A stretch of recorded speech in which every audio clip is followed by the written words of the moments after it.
Welcome to Learning English, a daily 30-minute program from the Voice of America. I'm Katie Weaver. And I'm Mario Ritter Jr. This program is designed for English learners, so we speak a little slower and we use words and phrases especially written for people learning English. On today's program, hear about the life and useful work of American inventor Thomas Edison. Then, get advice about saying no to improve health and workplace cooperation.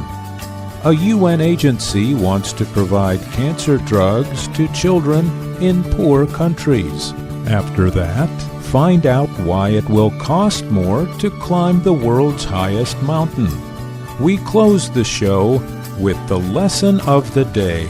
But first, the inventor Thomas Alva Edison had a major effect on the lives of people around the world.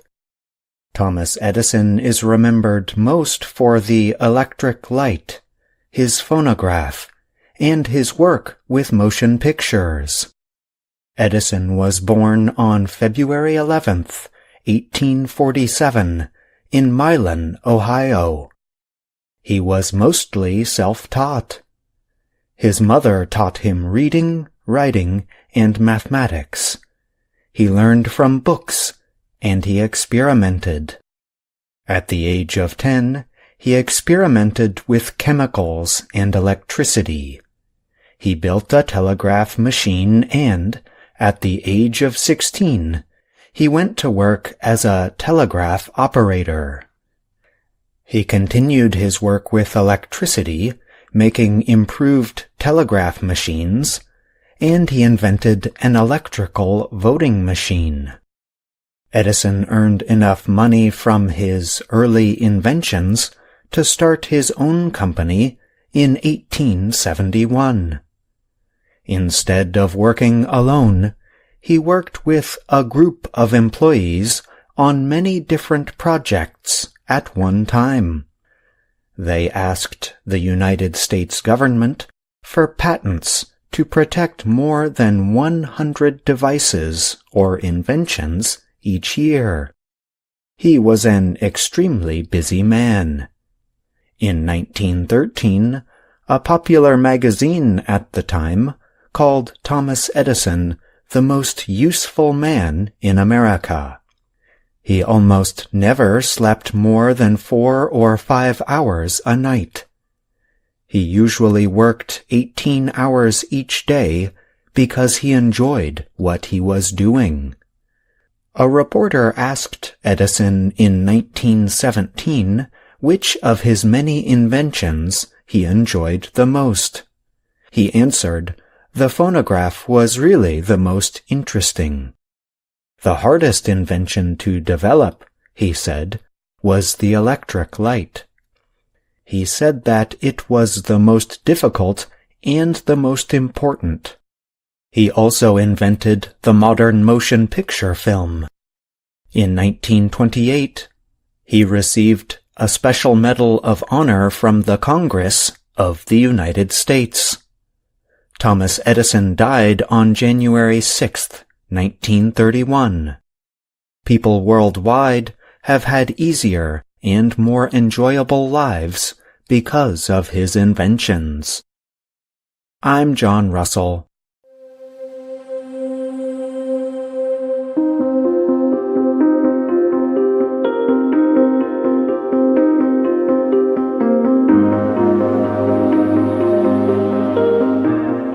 From VOA Learning English, this is the Health and Lifestyle Report. People might find it hard to set work limits or say no before taking on too many responsibilities. But experts say it is important for workers to learn to set such limits or boundaries. These limits can be important in helping workers protect their physical and mental health. And as with any new skill, setting boundaries gets easier with practice. Justin Stewart is a 36-year-old who works as a news show production assistant. He told the Associated Press that in the past, he had problems setting clear limits in his work life. Stewart explained that when starting his career, he held several jobs. In addition to his full-time position, he also rented cars at the airport and did sales at a store. He said his life was so busy that he said he would sometimes sleep in his car between jobs. After a time, he had to be hospitalized for extreme tiredness and an infection. Stewart said that over time, his busy work life finally caught up with him.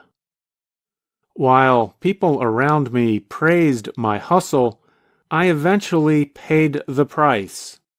He added, "The doctor looked at me and said, 'I don't know what lifestyle you're living, but you're too young to be this stressed. You're going to have to quit something.'" As a result, Stewart began trying to set boundaries. He gave up his side jobs after deciding he could live without the extra money. If people from the news show contacted him to work after hours, he told them he was not available and suggested other people who might be able to help. However, experts say making such changes can be difficult. Many people already have a hard time turning down work requests from both coworkers and managers.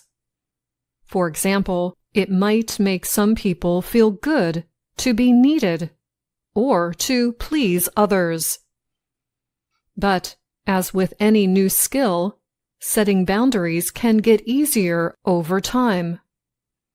Here are some suggestions from employment experts and workers for effectively setting meaningful work limits. Take control of your time. If your goal is to do less, adding things to your daily plans may seem like a bad idea, but it can actually provide more control over your time. Bobby Dutton is the founder of event production company GBM6. Every Monday at 2 p.m., he plans the task he is most likely to delay finishing. And to keep from becoming too busy, he even sets his daily activities, like walking his dog and eating lunch. Practice no responses. If workers have a hard time saying no, they can write down what to say beforehand. And it can also help to say it out loud. Kara Hauser is a workplace engagement coach. She says workers do not always have to explain themselves when turning down a request. They can simply explain they are not available, thank the person for asking, and suggest when they might be available. Amber Krasinski grew up in a working-class environment where saying no to a manager could mean losing pay. As the founder of marketing company Ivy Hill Strategies, Krasinski worries that she will lose business if she turns down a project. So she often says, "Not yet," when one more project is too much. That phrase has helped me through a lot of situations, she said. Know yourself. When asked for help, workers may want to agree immediately. However, when faced with a new work request, it can be better to take time before answering. Use the time to consider such things as workload, energy level, and interest. Isra Nasser is a psychotherapist in New York. She suggests that workers pay attention to the activities and interactions that leave them feeling tired or stressed. Those kinds of events can be put on a no list to be dealt with later. Technology can help. Experts say that just because mobile devices can keep people connected to work all the time, they do not have to interfere with a person's non-working life. For example, Nasser said she found herself checking email far too often on weekends. So, during weekends, she moved the Gmail app from her iPhone's homepage to the second page. This extra step helped her avoid checking her email. Experts also suggest using an email signature as another tool to manage expectations. This tool can include more than just your name and contact information. You can also use it to let others know your working hours or upcoming vacation plans. And that's the Health and Lifestyle Report. I'm Anna Mateo. And I'm Andrew Smith.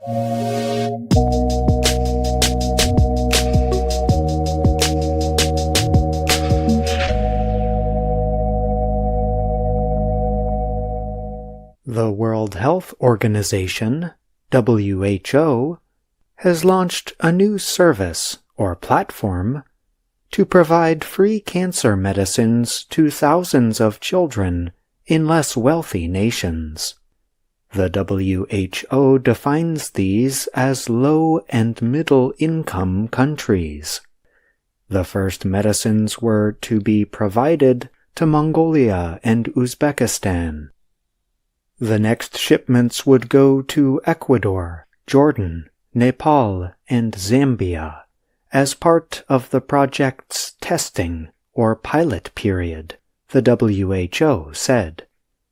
The drug treatments are expected to reach around 5,000 children with cancer this year across at least 30 hospitals in the 6 countries. Countries in the pilot phase will receive an uninterrupted supply of quality-assured childhood cancer medicines at no cost, the UN Health Agency said in a statement. The WHO said childhood cancer survival rates in low and middle-income countries were often below 30%. That compares to survival rates of around 80% in wealthy nations. The agency's Director General, Tedros Adhanom Ghebreyesus, said in a statement, "For too long, children with cancer have lacked access to life-saving medicines." He added that the new platform aims to bring health and hope to children around the world. El Salvador, Moldova, Senegal, Ghana, Pakistan, and Sri Lanka are expected to join the program very soon. The platform hopes to reach 50 countries in the next 5 to 7 years, providing medicines for up to 120,000 children. The WHO estimates about 400,000 children worldwide develop cancer every year. Most of the children live in places with limited resources. The agency says about 70% of children in those settings die for several reasons. These include the use of low-quality medicines, an inability to get correct treatments, or problems with the supply of treatments. The plan to establish the platform was first announced in December 2021. It is a cooperative deal between the WHO and St. Jude Children's Research Hospital in Memphis, Tennessee, in the United States. The U.S. nonprofit treatment and research organization provided $200 million for its launch, the WHO said. The WHO called the financial commitment the largest ever made for childhood cancer medicines worldwide. It added that the cost-free service would continue beyond the pilot phase. The platform is working on developing its sustainability, or ability to continue to provide the service, over the longer term. Andre Elbawi is with the WHO's Cancer Control Program. He told reporters the program seeks to widen the platform and bring additional partners on board. This marks the beginning of a global movement to provide children with cancer the medicines that they need, regardless of where they live or their ability to pay, Elbawi said. He added that the issue of children with cancer was getting more attention in wealthier countries. Childhood cancer is increasingly a leading cause of death for middle and high-income countries, so governments are increasingly paying attention, Elbawi said. I'm John Russell.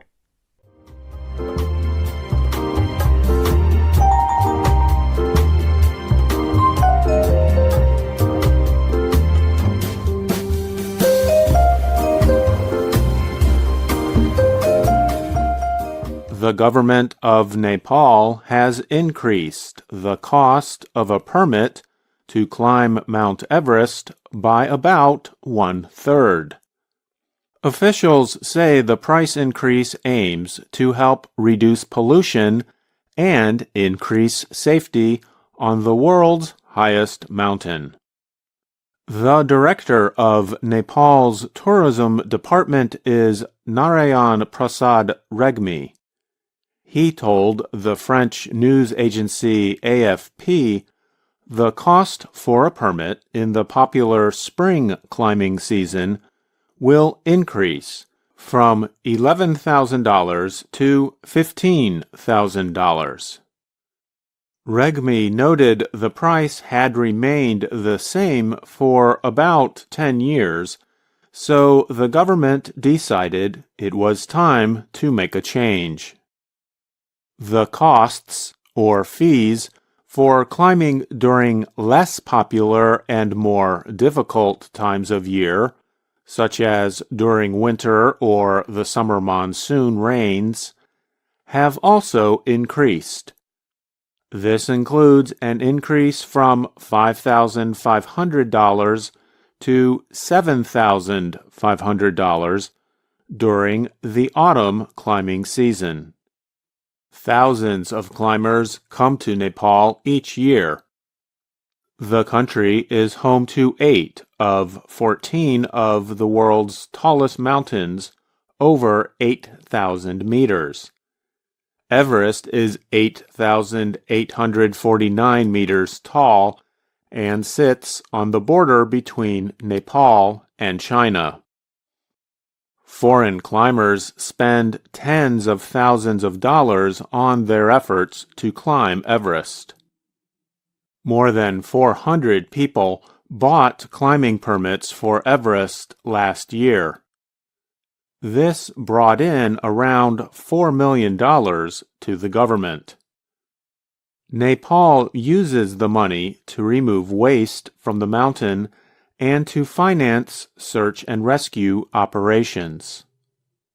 Some mountain climbing companies worry the higher price could lower the number of climbers wanting to climb Everest from the Nepalese side. The companies warn that some climbers might decide to climb Everest through China. Some climbers might shift to Tibet, where the facilities are much better, said Mingma G. Sherpa. He runs the Imagine Nepal Mountaineering Company and says Nepal must use the money to improve conditions. Our government just increases the royalty, but doesn't do much. It needs to also provide support to the climbers and guides, he added. Some groups have criticized Nepal for permitting too many climbers on Everest while not doing enough to keep the mountain clean. I'm Andrew Smith.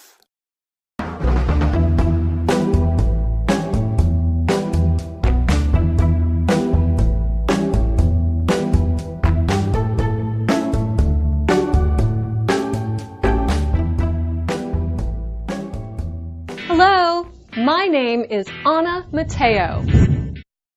My name is Andrew Smith. And I'm Jill Robbins. You're listening to the Lesson of the Day on the Learning English Podcast. Welcome to the part of the show where we help you do more with our series, Let's Learn English. The series shows Anna Mateo in her work and life in Washington, D.C. Today we're going to talk about a sport some call America's sport. That's because in Lesson 31, Anna is trying to go to a baseball game. Ah, so that's why Lesson 31 is called Take Me Out to the Ball Game. I'm sure you know that song, Andrew. For our listeners, it's a song that they sing at the baseball parks during a short break in the play. People are encouraged to get up and stretch their legs while they sing the song. Take me out to the ball game. Take me out to the park. I think one reason they started that is because baseball games can be long, sometimes 3 hours or longer. You're probably right, Andrew, but things have changed. They decided to use a new rule called the pitch timer. It makes the players move into place quickly and throw the ball or hit the ball within the set time. The games are now about a half hour shorter. That's good news. Maybe I will go see a baseball game then. Let's see what Anna is doing in Lesson 31. Hi there, sports fans. Baseball is America's sport. Today, I am going to Nationals Park. It is home to Washington, D.C.'s baseball team, the Washington Nationals. Hi, Jonathan. Hi, Anna. Where are you going? I am taking a bus to a Nationals baseball game. Don't take the bus. A taxi is faster than a bus. Oh, good idea. You know, I love baseball. Well, that's great. Have fun. Anna says goodbye to Jonathan, but then runs into another friend on the street, Ashley. And she gives her some advice about getting to the ballpark. Remember, Jonathan told Anna, Don't take the bus. A taxi is faster than a bus. But Ashley doesn't think that is such a good idea. Hi, Anna. Hi, Ashley. Where are you going? I am going to see a Nationals baseball game. What time is the game? 7 o'clock. Do you have a ticket? No, not yet. Anna, you should go a lot earlier than 7 o'clock. That is why I'm taking a taxi. Taxi! Anna, that is not a good idea. A bicycle is faster than a taxi. Traffic is always a problem in Washington, D.C. But you learn some ways to get around, even when the streets are crowded. Ashley is telling Anna that she should go by bicycle to the ballpark. That is a good idea. Bikes can ride around a line of cars. but I'm not sure Anna has a bike. I don't think she does. And she tells Ashley, Oh, Ashley. Ashley. A car is faster than your bicycle. That's why Ashley tells her, In DC traffic, sometimes a bicycle is faster than a car. Did you notice her pronunciation there, Jill? I think this is another one of those reduced forms we always find in natural speech. Yep, it is. Let's listen to how to pronounce host John Russell explain in our pronunciation practice video. When English speakers use comparative adjectives, they sometimes do not pronounce the word than clearly. Ashley says, In DC traffic, sometimes a bicycle is faster than a car. So you may hear someone say, The metro is faster than a taxi. There, you hear a reduced vowel, the schwa, instead of the sound, a. Listen. Then. You know, we could give some examples with some other adjectives to compare ways to get to the baseball park. Oh, like riding a bicycle is cheaper than taking the metro. And taking the metro is cheaper than taking a taxi. Notice also, we use the verb take with both taxi and metro, but we say ride with bike. And of course we use drive if we are driving a car. In Lesson 31, Ashley tries to lend Anna her bike. She soon learns that Anna can't ride a bike. Let's listen to that part. In DC traffic, sometimes a bicycle is faster than a car. And right now, there is a lot of traffic. Good point. But I don't have a bicycle. Okay, Anna, you can use my bicycle. Thanks! Oh! I really want to learn how to ride one. Whoa. What do you mean, learn how to ride a bike? Oh, Anna!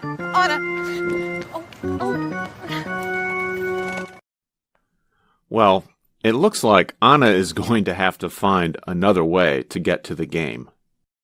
Let's finish the lesson and see how she gets there. You know, Anna, the metro is faster than a taxi and a bicycle. You ought to take the metro. It's that way. Good idea. Okay. See you later. Bye, Anna. Bye.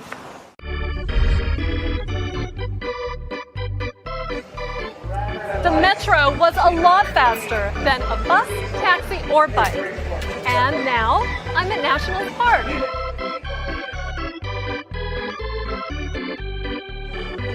This might be a good chance for our listeners to practice their pronunciation by talking about two means or two ways of transportation in their own town or city. Pick a place you want to go and tell us about the different ways you can get there. Send us an email at learningenglish@voanews.com or write your comment on our YouTube video. And remember that there are dozens of episodes of the Let's Learn English series you can watch to help you learn English.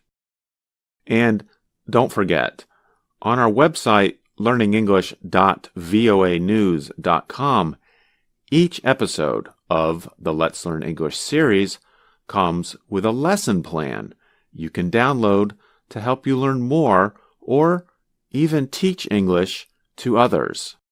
Thanks for listening to the lesson of the day on the Learning English podcast. I'm Jill Robbins. And I'm Andrew Smith. And that's our show for today. But join us again tomorrow to keep learning English on the Voice of America. I'm Katie Weaver. And I'm Mario Ritter Jr.